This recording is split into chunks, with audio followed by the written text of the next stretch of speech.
இப்போ வந்து கிச்சனில் வந்து க்ளீனிங்க்கு என்னென்ன வேணும் அப்படின்னு சொல்லிட்டு பார்க்க போகிறோம். ஃபஸ்ட்டு சிங்கில் வந்துட்டு நம்ம வந்து பாத்திரம் தேய்க்கிற லிக்விட். இந்த லிக்விட் வந்து நான் எப்படி பண்ணுவேன்னாக்கா, ஒரு 1/2 கப்பு லிக்விடு, டிஷ்வாஷ் லிக்விடு, அதுக்கப்புறம் ஒரு 1/4 கப்பு தண்ணி, அதுக்கப்புறம் கொஞ்சமாக ஒரு 50 ml அளவுக்கு வினிகர், 3த்தையும் மிக்ஸ் பண்ணி வச்சுருவேன். வினிகர் கலக்கிறதுனால நீங்கள் பாத்திரம் கழுவும் போது பாத்திரம் நல்லா பளபளன்னு டிஷ்வாஷரில் போட்டு எடுத்த மாதிரி இருக்கும். அந்த மாதிரி கலந்து இந்த மாதிரி வச்சுருவேன். இதை வந்து இந்த மாதிரி ஒரு சின்ன டப்பாவில் ஊற்றி இதில் வச்சுருவேன். ஸ்க்ரப்பர் வந்து உங்களுக்கு எது இஷ்டமோ இது யூஸ் பண்ணிக்கலாம். அப்படி இல்லைனாக்கா இப்போதைக்கு புதுசாக இது மாதிரி வந்துருக்குது. இது வந்து எனக்கு ரொம்ப பிடிச்சிருக்கு. இதுதான் நான் டெய்லி யூஸ் பண்ணுறது. இதுதான். இது வந்து நம்ம இதுலேயே இப்படி காய போட்டுக்கலாம். தண்ணியெல்லாம் சொட்டிடும். ரொம்ப ஹார்ஷாக ஏதாவது தேய்க்கணும், ரொம்ப ஹார்ட் ஸ்டெயின்லாம் இருந்துச்சுனாக்கா இது யூஸ் பண்ணிக்கலாம். ஆனால் இது வந்து டெய்லி யூஸ் பண்ணாதீங்க. இது வந்து பாத்திரத்தோட விளிம்புலலாம் சமயத்தில் மாட்டிக்கிட்டு பிச்சுட்டு வந்துட்டு இருக்கும். அதனால இது கொஞ்சம் பழசானாலும் தூக்கி போட்டுருங்க. இது நல்லா யூஸ் ஆகுது. இது வேணாலும் நீங்கள் யூஸ் பண்ணிக்கலாம். இதெல்லாம் நான் உங்களுக்கு எது பிடிச்சிருக்கோ நீங்கள் அதை யூஸ் பண்ணிக்கலாம். கிச்சனுக்கு வந்து இது போதும். இது இல்லாமல் நம்ம அடுப்பு துடைக்கிறதுக்கு, அதுக்கப்புறம் கிச்சன் சிங்க் க்ளீன் பண்ணுறதுக்கு, அப்புறம் கிச்சன் மேடையெல்லாம் இது க்ளீன் பண்ணுறதுக்கு இந்த மாதிரி கிச்சன் கிளீனர்ஸ் இருக்குது. இது நிறைய பிராண்டில் உங்களுக்கு எது பிடிச்சிருக்கோ வாங்கிக்கோங்க. இதெல்லாம் அடுப்பெல்லாம் துடைக்கிறதுக்கு வந்து சிங்க்கும் எங்கள் வீட்டில் எவர் சில்வர் சிங்க், அதனால் இது வந்து எஸ்எஸ் க்ளீன் பண்ணுறது.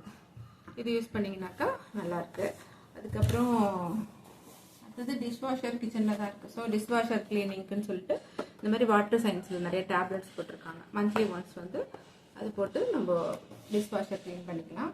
இது இல்லாமல் நம்ம கிச்சன் ட்ராயரில் சிங்க்குக்கு கீழே இதெல்லாம் கருப்பாம்பூச்சி, எறும்பு அதெல்லாம் வரும். அதெல்லாம் வராமல் இருக்கணும் அப்படின்னாக்கா இந்த ஹிட் சாக்கு இது வந்து நீங்கள் செல்ஃப்லலாம் இதை போட்டுட்டு அதுக்கப்புறம் நீங்கள் பாத்திரத்தெல்லாம் அடுக்குங்க. இது வந்து எவ்ரி 6 months ஒன்ஸ் பண்ணிங்கனாக்கா எறும்பெல்லாம் வராமல் இருக்கும். அடுத்தது வந்து கருப்பாம்பூச்சி, மாடுலர் கிச்சன் பண்ணாக்கா அப்பப்போ கருப்பாம்பூச்சி வரும். இங்கே ஒன்று கூட கிடையாது, பட் இதுக்கும் நான் இதை வச்சுருப்பேன். சிங்க்கு கீழே மட்டும் இது வந்து இப்படி ஓப்பன் பண்ணிவிட்டு இப்படி அமுக்குனிங்கன்னா ஒரு லிக்விட் வராது, இது ஒரு மாதிரி வரும், பேஸ்ட் மாதிரி வரும். அந்த பேஸ்ட் வந்து உங்களுக்கு எங்கெல்லாம் கருப்பாம்பூச்சி நடமாட்டம் இருக்கும் அங்கே வைங்க. இது ஒன்று தான் ரொம்ப யூஸ்ஃபுல்லாக இருக்குது. மற்றபடி வேறு எதுவுமே வாங்காதீங்க. இது 2 போதும் உங்களுக்கு பூச்சி வராமல் இருக்கிறதுக்கு. ஹிட்டு தான், 2மே ஹிட்டு தான். இது காக்ரோச்சுக்கு, இது வந்து எறும்பு அதெல்லாம் வராமல் இருக்கிறதுக்கு. அதுக்கப்புறம் வீடு கூட்டுறதுக்கு ஒரு தொடப்பம் வச்சுக்கோங்க.